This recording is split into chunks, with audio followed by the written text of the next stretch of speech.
আলার বসিরে আকাশিয়া বসিরে উড়না বসিরে আজ মানায় নায় আমার নবরে আলার বসিরে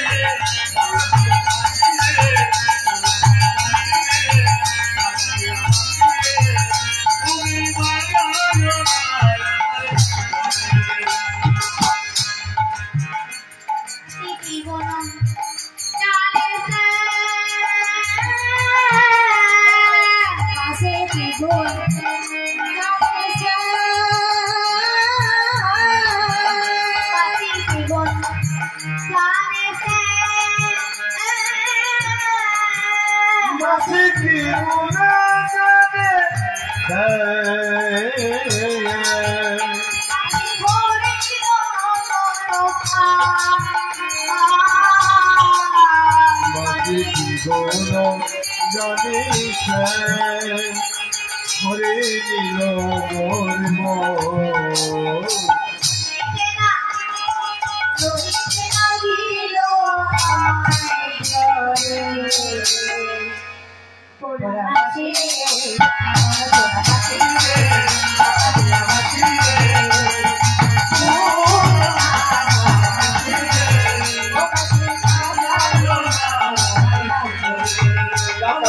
বসিরে ওপরা বসিরে উড়না বসিরে নানা বাজায় নায় আমার ঘরে নানা বাজায় নায় আমার ঘরে যখন থাকে গুরু জনাই কাছে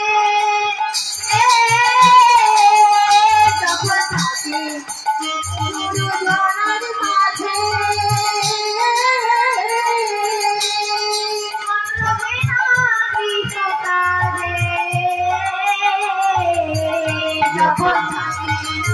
জমার মাঝে আমার কত লাগে না কাজে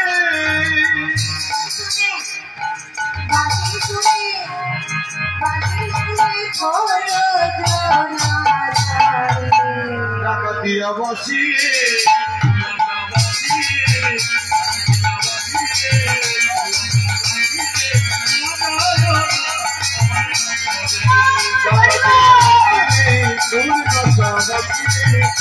নানা বাজায় নায় আমার ঘরে ডাকাতিয়া বসিয়ে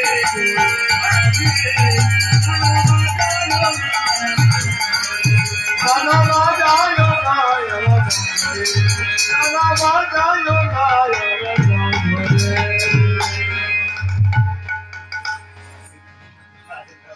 এই থেকে আরেকজন বংশীর শ্রবণ করলেন। তিনি আর কেউ নয়, রাধা গোবিন্দের যোগাযোগকারিণী আজব মায়াকুণ্ড মাস্টার। এনার কাজ হলো প্রত্যেকদিন রাধা গোবিন্দের মিলন করানো। আর সূর্য পূজার নাম করে, কাল কালী পূজার নাম করে, যে করেই হোক রাধা গোবিন্দের মিলন তিনি করাবেন। আর সেই মিলন তিনি নয়ন ভরে দর্শন করবেন। এবার বুড়িমা শুনতে পেলেন বাঁশি। বাঁশি শুনে ভাবছেন বাঁশি তো বাজলো, এবার রাধা গোবিন্দের মিলন তো করাতে হবে। যাই দেখি আমার নাতনি কি করছে।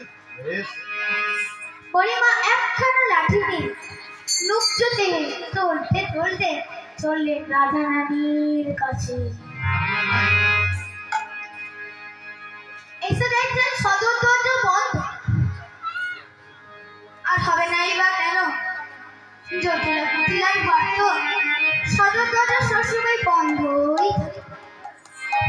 তাই তিনি সদর দরজায় না গিয়ে পিছন দরজায় গিয়ে দেখছেন কি যে রাধা রানী কতকগুলি শুকনো কাঠের ওপর জল ঢেলে সেই ভিজে কাটছে উনুনে দিয়ে ধোঁয়ার ছলে হা গোবিন্দ বলে কাঁদছেন।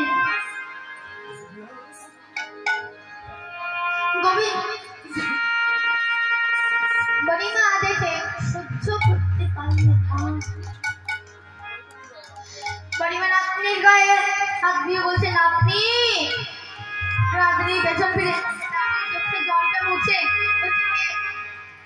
মারিমা আয় আমার কাছে আয়, পারবি যার জন্য আমি এত কাঁদছি সেই কান্দন খানি আমি একবার দেখাতে। কি বাইসো মারিমায় তোমারে জানাই যে হলো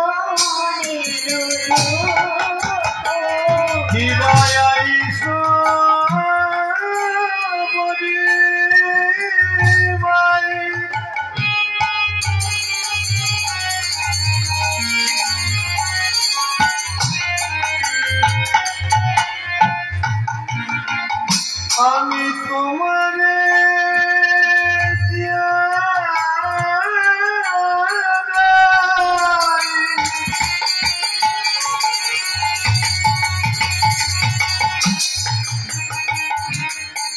কেমন মনের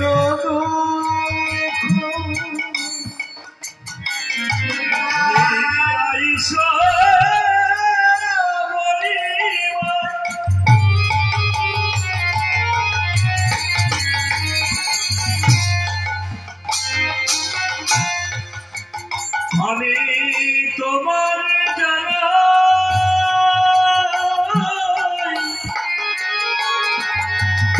এমন মনের দুঃখ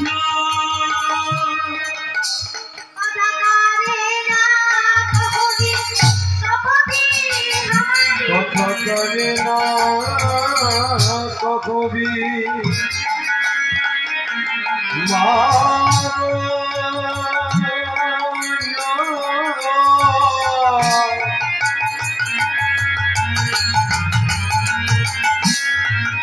কদবরি মা